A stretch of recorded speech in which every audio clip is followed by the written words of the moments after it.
नमस्कार दोस्तों, आपका हमारे YouTube चैनल इंसाफ की पुकार में स्वागत है। आज हम पहुंच चुके हैं हिसार के अंदर, जहां और यहाँ सभी प्रकार के अनुयायी आते हैं, चाहे वो हिंदू धर्म से हो, मुस्लिम हो, सिख हो, ईसाई हो। संत रामपाल जी के सभी धर्मों के जो भी श्रद्धालु व अनुयायी हैं। तो आज हम आपको एक ऐसे अनुयायी से मिलाते हैं जो कि मुस्लिम धर्म से ताल्लुक़ रखते हैं। नमस्कार जी। नमस्कार जी। क्या नाम है सर आपका? मेरा नाम डॉक्टर मोहम्मद शहजाद खान है। तो सर आप कहाँ से आए हो? मैं सर ज़िला गुड़गांव से आया हूँ। तो आप गुड़गांव से हिसार में आए, यहाँ किस लिए आए हो सर? सर मैं अपने सदगुरु संत रामपाल जी महाराज के दर्शन हेतु हिसार के अंदर आया हूँ।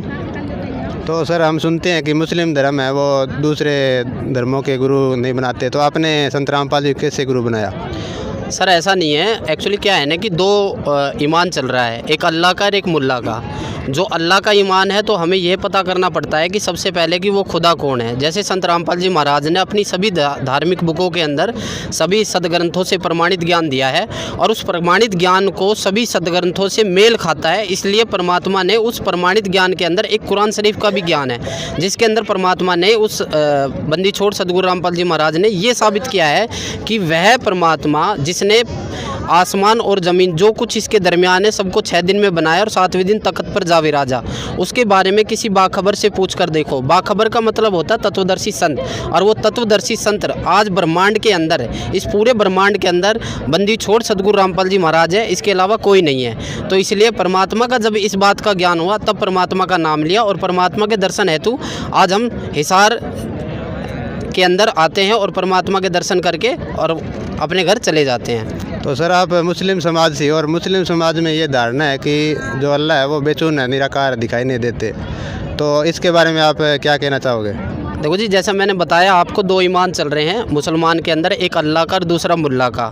तो ये जो मुल्ला काजी है, इन्होंने बता रखा है कि खुदा बेचैन है, निराकार है, वो दिखाई नहीं देता, और फिर कहते हैं कि जब मर जाते हैं तो हश्र के मैदान क़यामत के दिन खुदाकार से मुलाकात होगी। तो आप एक बात बताइए, जब खुदा निराकार और बेजून है, वो दिखाई नहीं देता, तो क़यामत के दिन किस खुदा से मुलाकात होगी, वो कैसा है? ना तो इनको पता है। परमात्मा कहते हैं झूठा ज्ञान ध्यान कहाँ लगाओ, यानी कि ये खुद झूठे। अंधे की बाई गई अंधे ने, मारक कौन बतासी।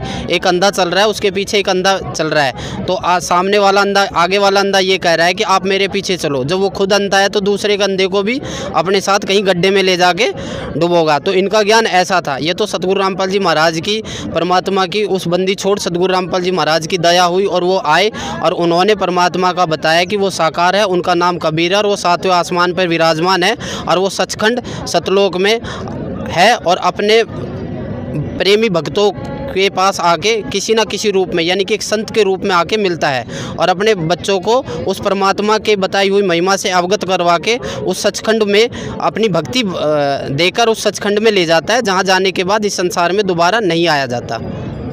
तो सर आप बता रहे हो कि परमात्मा कबीर साहब है, तो आपको इसका प्रमाण कहाँ मिला? देखो, कुरान शरीफ में भी है, बाइबल में भी है, गीता में भी है, वेदों में भी, वेदों में प्रमाणित ज्ञान है।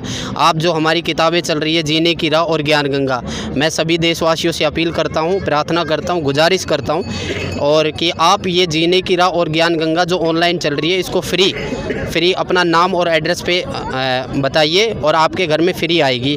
तो आप इस बुक को पढ़िए। इस बुक को पढ़ने से आपको पता लग जाएगा कि वास्तव में प्रमाणित ज्ञान क्या है और उस परमात्मा की भक्ति कैसे होगी। बहुत से धार्मिक गुरुओं ने ये बोल रखा है कि सदग्रंथों को पढ़ने से कुछ नहीं होता।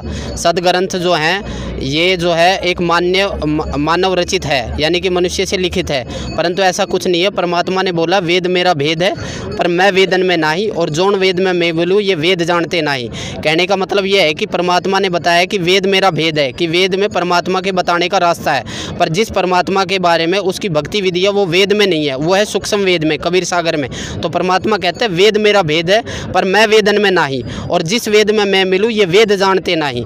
तो इसलिए परमात्मा की भक्ति सदग्रंथों से प्रमाणित ज्ञान के आधार पर भक्ति की जाएगी, और ये संत रामपाल जी महाराज ने हमें बताया। इसलिए हमने बंदी छोड़ सदगुरु रामपाल जी महाराज को गुरु धारण करके उस परमपिता परमेश्वर कबीर साहिब का नाम लिया है, ताकि हम अपनी भक्ति कर सके और सतलोक में जा सके।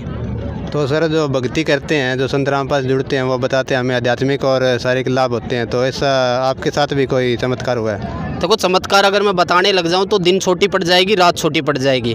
आप 1 साल तक खड़े रहोगे फिर भी मेरे बताए हुए चमत्कार पर आप और आपके मीडिया कर्मी विश्वास नहीं करेंगे, जो कि सच्चाई है। मैं उस परमात्मा को साक्षी मानकर कहता हूं कि हर एक भगत जो यहाँ कम से कम भी आप देख रहे हो लाखों की संख्या में भगत आए, वो उनके घर में कम से कम भी लाखों की संख्या में ही चमत्कार हुए हैं। परमात्मा कहते हैं जो मेरी भक्ति पछोड़ी हुई हमारा नाम ना ले कोई। परमात्मा कहते हैं यदि मेरी भक्ति में कोई शक्ति ना हो तो परमात्मा का नाम कोई ना ले।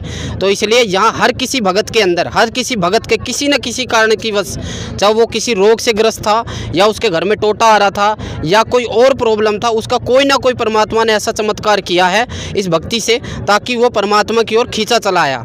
ठीक है, तो परमात्मा की भक्ति में चमत्कार है, परमात्मा की भक्ति में ही चमत्कार होता है। और वो परमपिता परमेश्वर बच्चों को लेने के लिए आए हुए हैं। तो मैं सभी भाइयों और बहनों से अपील करता हूं कि इस परमपिता परमेश्वर का जो ज्ञान, गीता तेरा ज्ञान अमृत, जीने की राह और ज्ञान गंगा बुक के माध्यम से जो समाज में वितरित बुक हो रही हैं, उनको पढ़े और परमात्मा का नाम जल्द से जल्द ले। क्योंकि गरीबदास जी की महाराज की वाणियाँ हैं कि भक्त जात है रोगे इस पैरनो। ठीक है, तो परमात्मा की ये वाणियाँ है कि ये जो समय है ना, ये बार बार नहीं मिला। पहली बात तो मनुष्य जन्म नहीं मिलता, मनुष्य जन्म मिल जाता है तो भगवान नहीं मिलता, और भगवान यदि मिल जाता है तो हम गफलत कर जाते हैं। गफलत के मतलब ये होता है कि हम उसको भगवान नहीं मानते। देखो, भगवान किसी ना किसी रूप में आता है, चाहे वो किसी भी संत के रूप में आता तत्वदर्शी संत के रूप में ही है। जैसे चारों युगों के अंदर भगवान तत्वदर्शी संत के रूप में ही आया है। सतयुग में सतसुकृत कहा है, द्वापर में करुणामय कहा है, त्रेता में मुनिंद्र कहा है, और कलयुग में कबीर साहिब रूप में आए थे, और अब आए सदगुरु रामपाल जी महाराज के रूप में, जो हिसार जेल धाम के अंदर बैठे हैं। तो मेरी सभी भाइयों व बहनों से अपील है, परमात्मा को परमात्मा जानकर और आ जाइए और अपना कल्याण करवाइए। तो आप भगत समाज को और खासकर जो आपके मुस्लिम समाज के, उनको आप क्या मैसेज देना चाहते हो? देखो, मुस्लिम समाज को तो मैं ये कहना चाहता हूँ कि देखो, आप मेरी बातों पे यकीन ना करो। अगर आपको ऐसा लगता है तो आप सबसे पहले अपनी कुरान शरीफ को उठाए, जो कुरान शरीफ हज़रत मोहम्मद सल्लल्लाहु अलैहि वसल्लम के ऊपर जिब्राइल अलैहिस्सलाम फरिश्ते के द्वारा नाजिल हुई थी, और उस कुरान शरीफ के अंदर जो हमारे सदगुरु रामपाल जी महाराज ने प्रमाणित ज्ञान बताया, उस ज्ञान को उस कुरान शरीफ में देखो। उस कुरान शरीफ से यदि वो ज्ञान मेल खाता है तो देर ना करो। ये परमात्मा आए हुए हैं, भगवान आए हुए हैं, खुदा आए हुए हैं, अल्लाह आए हुए हैं। तो इसको, इनका नाम ग्रहण कीजिए और अपना कल्याण करवाइए। और आपका मेन मकसद है नमाज पढ़ के, ईद बकरीद मना के, रोज़े रख के, मुसलमानों का मेन मकसद है जन्नत में जाना। पर वो जन्नत में इस विधि से जाया जाएगा, उस विधि से नहीं जाया जाएगा जो वो मुल्ला काजियों के बहकाव में आके कर रहे हैं। तो मेरी सभी मौलवी साहबों से या सभी मुसलमान भाइयों से या जितने भी अपने हिंदुस्तान के भाई बहनों से, उनसे अपील ये है, हाथ जोड़ के प्रार्थना करता हूँ कि आप आइए और सदगुरु रामपाल जी महाराज के सबसे पहले ज्ञान को समझिए। क्योंकि परमात्मा बताते हैं कि यदि हम कुम्हार के यहाँ जाते हैं तो घड़े को भी बजा बजा के देखते हैं। हालांकि घड़ा खराब नहीं बनाता कुम्हार, फिर भी हम घड़े को बजा के देखते हैं, उसमें पानी डाल के देखते हैं ताकि ये घड़ा खराब है या सही है। तो ऐसे ही पहले परमात्मा की जो बताई हुई बुकें हैं, जो निकाली हुई बुकें हैं, जो गुरुजी ने हमारी जो अपने हाथों से लिखी हुई बुकें हैं, इन बुकों को पढ़ो और परमात्मा और गुरु को बजा के देखो। यदि आपको ज्ञान समझ में आ जाए तो देर ना करो। देखो, परमात्मा कहते हैं जब आएगा विश्वा बीसा, ना ईसा रहेगा ना मूसा, वो समय आ चुका है। बहुत जल्दी ये विश्व में क्या, पूरे वर्ल्ड में क्या, पूरे ब्रह्मांड में फैलने वाला ज्ञान। तो जल्दी से जल्दी आइए और अपना कल्याण करवाइए। सत साहिब। तो सर, संत रामपाल जी से नाम दीक्षा कैसे ले सकते हैं? जैसे संत रामपाल जी महाराज के साधना चैनल पर 7:30 बजे रोज़ सत्संग आता है, तो आप उस सत्संग के नीचे पीली पट्टी चलती है, उस पीली पट्टी पे हमारे आश्रम से रिलेटेड नंबर चलते हैं, उस आश्रम से रिलेटेड नंबर पे कॉल कीजिए। और जहाँ से भी आप बोल रहे हैं, जिस भी एरिया से बोल रहे हैं, आपके नज़दीकी नामदान सेंटर का नंबर दे दिया जाएगा। वहाँ पर जाके आप बिना निःशुल्क नाम दीक्षा ग्रहण कर सकते हो। और जो चमत्कार हमारे साथ हो रहे हैं वो आप खुद विश्वास कर सकते हो कि वास्तव में भगवान ऐसा कर भी सकता है कि नहीं। भगवान ये कहते हैं, कबीर साहिब कहते हैं कि परमात्मा की डिक्शनरी में असंभव नाम का कोई वर्ड नहीं है। जो आप कहते हो ना ये काम तो हो ही नहीं सकता, सबसे पहले परमात्मा उसी काम को करके दिखाता है ताकि बच्चे का विश्वास बने और भक्ति करे और पार होए। बोलो सतगुरुदेव। धन्यवाद सर। जय सत साहिब।